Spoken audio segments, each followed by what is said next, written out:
All right, guys, we're going to take a look at the Declaration of Independence and try to make some sense of it. And so we will just go ahead and start in on it. So first thing we want to notice, you guys may already know this, but you will hear this date referred to a lot, partly because July 4th, partly because in speeches, you'll hear people refer to this time period all the time. They may talk about 250 years ago or 240 years ago, or they may talk about the spirit of 1776 because this document lays out really some of the ideas that every movement draws on. The civil rights movement, the abolition movement, the marriage equality movement have all pulled from the ideas put forth in this document.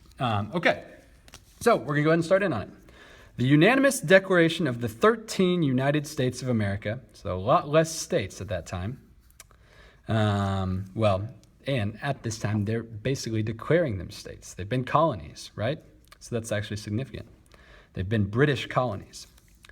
When in the course of human events, it becomes necessary for one people to dissolve, another word for that would be like destroy,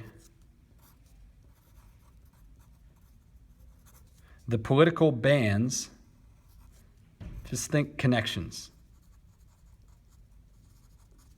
To destroy the political connections, dissolve the political bands which have connected them with another, and to assume among the powers of the earth the separate and equal station or status, would maybe be a good word for that, to which the laws of nature and of nature's God entitle them.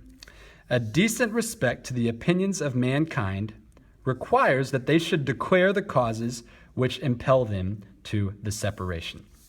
So what they're basically saying, the signers of this document, is we want to separate from Britain, and we need to make sure everybody understands why, the causes or the reasons for this separation. Think if you've ever been, God forbid, broken up with.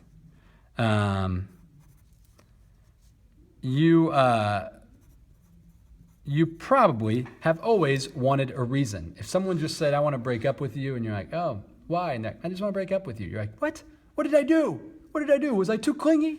And if you're asking that, you probably were. I'm sorry. But that's what they're doing, is they're explaining this is why we're breaking up with Britain. This is why we're destroying our connection to Britain. And we're going to tell you. So this next sentence you've probably heard about 1 billion times, but it's powerful. We hold these truths to be self-evident. That means obvious. These truths are just obvious in themselves, that when you look at the world, you see them. That all men are created equal, and that they are endowed by their Creator, this could be God or, whatever you assume to be God, with certain unalienable rights. These are things that can't be taken away.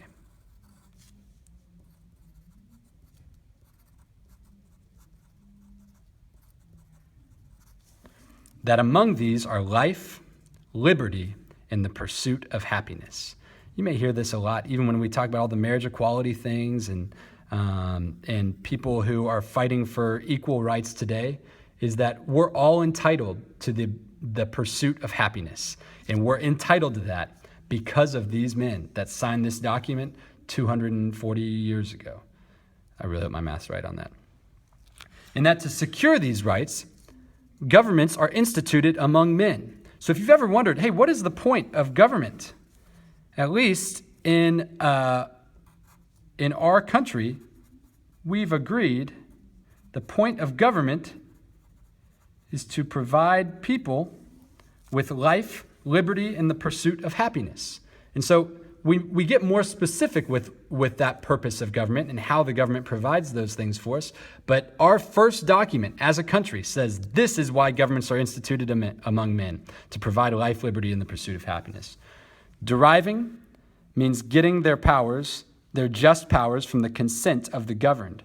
That means the people say, this is how you're going to provide life, liberty, and the pursuit of happiness to us. That whenever any form of government becomes destructive of these ends, it is the right of the people to alter or abolish it. and to institute a new government, laying its foundation on such principles and organizing its powers in such form as to them shall seem most likely to affect their safety and happiness. This is a thought that goes back at least to the Enlightenment, but that the people hold the power. Sometimes it's easy to look at our government and feel like the government holds the power over the people, but we're in a republic now. And a republic is based on the idea that the government officials represent the opinions, the beliefs, the values, the desires of the people. And people want to be happy. They want life. They want liberty. And so if a government ever becomes destructive of those ends, if the people ever turn around and say, I'm not happy, I don't feel free, I don't feel like I'm really getting the life that I should, then it's the people's right. This is a strong word too. It's not just saying people have the option, that it is the right of the people to alter or abolish their government and start a new one. And that's what's happening. We're getting rid of Britain in this moment, and we're starting our own country. Prudence, indeed, will dictate that governments long established should not be changed for the light and transient causes. Prudence would be, another word for that would be like judgment, or I don't know, maybe being cautious or something like that. But we'll say judgment. So maybe good judgment, indeed, will dictate that governments long established should not be changed for light or transient. This would be like changing causes. Basically, you can't be like, Netflix went up to $17 a month. Oh my gosh, let's get rid of this government. We're going to change it. Someone can do something about this. It's like a transient cause, doesn't make a bunch of difference. So it has to be a real issue that's forcing this change. And accordingly, all experience hath shown that mankind are more disposed to suffer, while evils are sufferable. So we can put up with a lot, is basically what they're saying. I'm going to put, can put up with a lot. We're willing to, right? If an evil is sufferable, if it's something that, whatever, I can deal with it, we'll put up with it. Then to right themselves by abolishing the forms to which they are accustomed.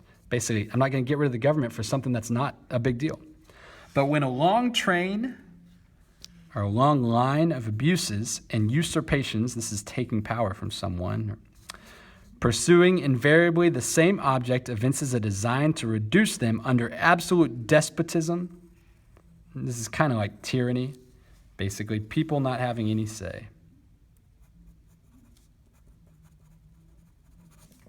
It is their right, it is their duty to throw off such government and to provide new guards for their future security. Such has been the, so basically they just said, this is the deal. Whenever a government steps all over people, whenever a government is not providing life, liberty, and the pursuit of happiness, and the evils are not sufferable, they're huge, then it is the right and their duty of the people to throw off such government. And this has been the case with these colonies. All of this is what we've gone through. And such is now the necessity which constrains them to alter their former systems of government. We're not doing this for light reasons, we're doing this for big reasons. The history of the present King of Britain is a history of repeated injuries and usurpations, all having in direct object the establishment of an absolute tyranny over these states. To prove this, let facts be submitted to a candid world. Okay, so we're just going to look at that part, but I will show you what happens next. They basically go through a long list of grievances that the king has committed against the American people. He has made judges dependent on his will alone for the tenure of their office. He's obstructed the administration of justice. He's refused to assent to laws. So you're going to see a lot of the crimes that the American people are saying the king has committed. But you can go through that on your own time. That is at least the intro or introduction to the Declaration of Independence.